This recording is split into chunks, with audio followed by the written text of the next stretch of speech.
Gilbert Paul Jordan, mais conhecido como o Barbeiro Beberrão, conseguiu escapar da polícia por mais de 20 anos porque ele matou suas vítimas por envenenamento por álcool e, em grande parte, mulheres indígenas. Nesse vídeo vamos entender como isso aconteceu e como eram os seus crimes. Gilbert Paul Jordan nasceu em 12 de dezembro de 1931 em Vancouver, Canadá.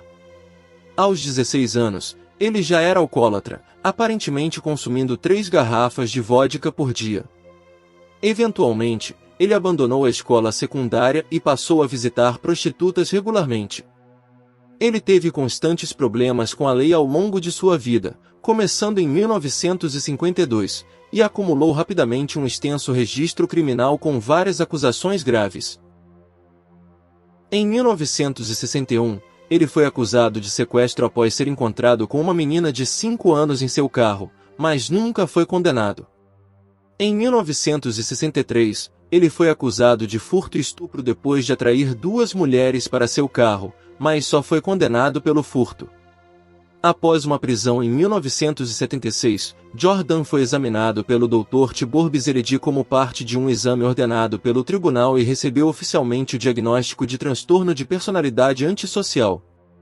Isso provavelmente desempenhou um grande papel em seu comportamento imprudente e falta de empatia por suas vítimas, como é comumente observado em outros serial killers também. Jordan é considerado como tendo começado a matar em 1965, embora isso nunca tenha sido oficialmente confirmado. Ele só foi realmente acusado de homicídio culposo por uma das mortes das quais foi responsável, então, em última análise, ele conseguiu escapar da responsabilidade por pelo menos a maioria de seus assassinatos. Seu modus operandi, a forma como ele cometia os crimes, era extremamente único e consistia em frequentar bares e comprar bebidas para mulheres até que elas desmaiassem, ou pagar por sexo e incentivar elas a beber com ele até perderem a consciência. Seus métodos variavam um pouco de caso para caso, mas, no final, seu objetivo era deixar as mulheres vulneráveis, fazendo com que perdessem a consciência. Assim que perdessem a consciência, ele derramava álcool em suas gargantas e isso causava morte por intoxicação alcoólica. Devido ao fato de as mortes terem sido consideradas causadas por envenenamento por álcool e terem sido inicialmente consideradas acidentais, nunca houve suspeitas em relação a Jordan. Isso contribuiu para sua habilidade de escapar da polícia, já que as mortes não eram imediatamente ligadas a ele, portanto, não levantavam suspeitas. Muitas das vítimas eram alcoólatras e algumas também foram falsamente denunciadas como prostitutas, o que fez com que as pessoas prestassem ainda menos atenção às mortes. Em 12 de outubro de 1987, Vanessa Lee Buckner foi encontrada nua e morta no chão do Niagara Hotel após uma noite de bebedeira com Jordan. As impressões digitais de Jordan foram encontradas e ligadas à sua morte, mas como sua morte foi originalmente considerada acidental, nada mais aconteceu.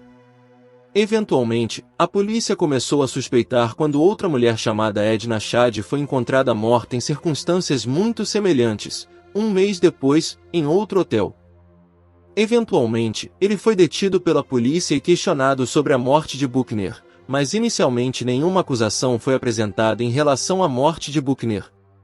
No entanto, a polícia iniciou uma operação de vigilância em Jordan que ocorreu entre outubro e novembro de 1987. Durante um período de 15 dias, a polícia disse que viu ele procurar por mulheres indígenas nativas na área desfavorecida de Vancouver. E mais tarde afirmou que tiveram que intervir e resgatar mulheres em 4 ocasiões diferentes para evitar que se tornassem suas próximas vítimas. Ele foi finalmente acusado de homicídio culposo em 1988 no caso da morte de Vanessa Lee Buckner e foi condenado a 15 anos de prisão. Isso foi posteriormente reduzido para 9 anos em apelação, e ele cumpriu apenas 6 anos antes de ser libertado sob liberdade condicional. Após sua libertação, ele foi colocado em liberdade condicional, que restringiu muitas de suas atividades e o forçou a permanecer na ilha de Vancouver. No entanto, seus 6 anos na prisão e o tempo em liberdade condicional não mudaram seu comportamento, e em junho de 2000, ele foi acusado de agressão sexual, agressão, negligência causando lesões corporais e administração de uma substância nociva, álcool. 2 anos depois, Jordan foi preso novamente por violação da liberdade condicional, pois foi encontrado bebendo e na presença de uma mulher enquanto estava em posse de álcool.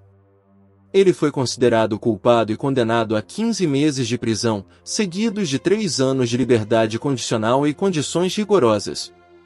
E mais 2 anos depois, ele foi preso em Winnipeg por violar a mesma ordem de liberdade condicional devido a um incidente no York Hotel em 9 de agosto. Ele foi visto em uma festa consumindo álcool em excesso com a residente de longa data do hotel, Barbie Buckley, que também tinha sérios problemas com a bebida. Após o incidente em que sua amiga Kathy Waddington foi encontrada em condição muito grave e levada ao hospital, Jordan estava presente e inicialmente foi acusado por esse incidente. No entanto, ele acabou sendo absolvido das acusações. Após sua liberação após ser absolvido em 2005, a polícia emitiu um alerta de segurança pública.